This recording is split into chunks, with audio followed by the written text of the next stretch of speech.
नमस्कार, मी पंजाब डक. आज आहे 8 एप्रिल 2026. मी माझ्या शेतामध्ये या ठिकाणाहून राज्यातल्या शेतकऱ्याला अंदाज देणार आहे. कारण की काय झालं, नंदुरबारकडे काल थोड्याफार प्रमाणात पाऊस पडला. आज देखील नंदुरबार जिल्ह्यामध्ये तुरळक ठिकाणी 1-2 ठिकाणी फक्त स्थानिक वातावरण तयार होऊन पाऊस पडणार आहे नंदुरबारकडं. म्हणून हे 8 एप्रिलचा अंदाज लक्षाचा. पण राज्यातल्या सर्व शेतकऱ्याचं कांदा काढणी चालू आहे, हळद काढणी चालू आहे, गहू काढणी चालू आहे. तर त्या सर्व शेतकऱ्याला सांगू इच्छितो की राज्यामध्ये उन्हाचा पारा वाढत जाणार आहे, म्हणून हा अंदाज लक्षाचा. म्हणजे सांगायचं झालं तर 20 तारखेपर्यंत चांगलं कडक ऊन राहणार आहे, वारं सुटणार आहे, म्हणून हे देखील लक्षाचं. मग राज्यात काही पावसाचं वातावरण आहे का, तर मग तुम्हाला एक सांगू इच्छितो की राज्यामध्ये 17, 18, 19 दरम्यान काय होणार आहे, थोडं कोकणाकडं म्हणजे कोकणपट्टीकडं म्हणजे सातारा, कुडाळ, सातारा, त्याच्यानंतर पुणे जिल्हा, भोर, महाबळेश्वर, तसंच इकडं नाशिक इगतपुरीपर्यंत काय होणार आहे, 17, 18, 19, 20च्या दरम्यान त्या पट्ट्यामध्ये थोडं पावसाचं वातावरण तयार होणार आहे. म्हणजे ते त्या पट्ट्यातच राहणार आहे. महाराष्ट्रात इकडे या बाजूला येणार नाही, म्हणून हा अंदाज लक्षाचा. मग राज्यात सांगायचं झालं तर तिकडं पाऊस पडत असल्यामुळे त्या टायमाला काय होईल, महाराष्ट्रात 18, 19, 20च्या दरम्यान थोडं ढगाळ वातावरण राहणार आहे, म्हणून हे अंदाज शेतकऱ्यांना लक्षाचा. म्हणजे असा खूप काही मोठा पाऊस नाही, म्हणून त्याच्यामुळे काही चिंता करायची गरज नाही. फक्त राज्यातले सर्व शेतकरी 20 तारखेपर्यंत चांगलं कडाक्याचं ऊन राहणार आहे, म्हणून हा अंदाज सर्व शेतकऱ्यांनी लक्षात घ्यायचा.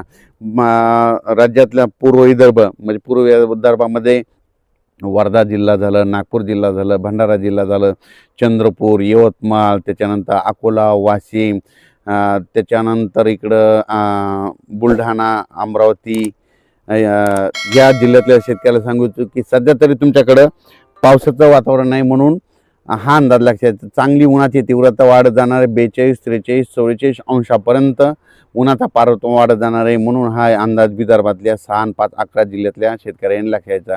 त्याच्यानंतर आपण मराठवाड्याकडे नांदेड जिल्हा झालं, हिंगोली जिल्हा झालं, परभणी जिल्हा झालं, जालना जिल्हा झालं, संभाजीनगर, बीड जिल्हा झालं, धाराशिव जिल्हा, लातूर जिल्हा, ह्या मराठवाड्यातल्या सर्व शेतकऱ्याला सांगू इच्छितो की तुमचा हळद असेल, कांदा असेल, काढायला सुरुवात करा. कारण की सध्या तरी पाऊस 20 तारखेपर्यंत कसलं वातावरण नाही, फक्त 18, 19च्या दरम्यान थोडं ढगाळ वातावरण राहणार आहे, म्हणून हे तेवढंच अंदाज त्यांनी लक्षात घ्यायचा. कारण की त्याच्यानंतर आपण काय करू, इकडं उत्तर महाराष्ट्राकडं अहिल्यानगर जिल्हा, अहिल्यानगर, नंदुरबार, धुळे, जळगाव, नाशिक या जिल्ह्यातल्या शेतकऱ्याला सांगू इच्छितो की जळगाव जिल्ह्यातल्या शेतकऱ्याला सांगू इच्छितो तुमच्याकडे सध्या तरी पावसाचं वातावरण नाही चांगलं, असं म्हणजे मागं जसं पडलं तसं अवकाळीचं सावट नाही, स्थानिक वातावरण तयार होऊन थोडंफार होत असते, म्हणून त्याच्यामुळे एवढी काही चिंता करायची गरज नाही. म्हणून उत्तर महाराष्ट्रातल्या शेतकऱ्यांनी कांदे काढायला हरकत नाही, गहू काढायला हरकत नाही. कारण की सध्या तरी पाऊस नाही, मग आता ऊन वाढत जाणार आहे, वारं सुटणार आहे, म्हणून हे लक्षात येतं.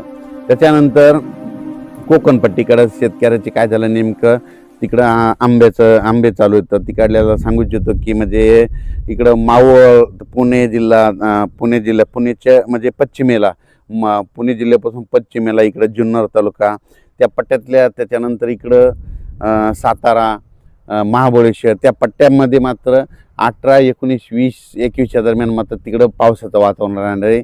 काही ठिकाणी पाऊस पडणार आहे, म्हणून हा अंदाज त्या कोकणपट्टीच्या शेतकऱ्यांनी लक्षाचा. पण ते पाऊस मात्र महाराष्ट्रामध्ये इकडल्या भागात पडणार नाही, म्हणून हे देखील लक्षात घ्यायचं. फक्त 18, 19, 20, 21च्या दरम्यान एप्रिल दरम्यान काय होणार आहे, फक्त कोल्हापूर जिल्हा, सातारा जिल्हा, पुणे जिल्ह्याच्या पश्चिम भागाकडं इकडं जुन्नर तालुका ह्या पट्ट्यामध्ये काय होणार आहे, थोडं पावसाचं वातावरण होणार आहे, म्हणून हे लक्षायचं. आज देखील तुम्ही बघा 8 एप्रिलला नंदुरबार जिल्ह्यामध्ये नाशिक, दिंडोरी त्या परिसरामध्ये ढगाळ वातावरण आणि स्थानिक वातावरण तयार होऊन आज देखील नाशिक जिल्ह्याकडं तुरळक ठिकाणी थोडाफार पाऊस येणार आहे. खूप काही मोठा नाही, त्याच्यामुळे काही चिंता करायची गरज नाही. तसंच तेलंगणा, कर्नाटक, इकडं छत्तीसगड, मध्य प्रदेश त्या बाजूच्या लगतच्या शेतकऱ्याला सांगू इच्छितो की सध्या 20 तारखेपर्यंत हवामान कोरडं राहणार आहे, म्हणून हा अंदाज लक्षात यायचा. आणि तुम्हाला एक सांगू इच्छितो, आता आज आहे 8 एप्रिल 2026. तर पाहू शकता की हे आपलं सगळं शेतीचे कामे करून ठेवले. जरी उद्या पाऊस काळ सुरू झाला तर पेरणीची तयारी करून ठेवलेत, म्हणून असं शेती तयार करून ठेवायला. पूर्ण आमचं नांगरट झाली, पाळ्या देखील झाल्या, आणि हे सगळं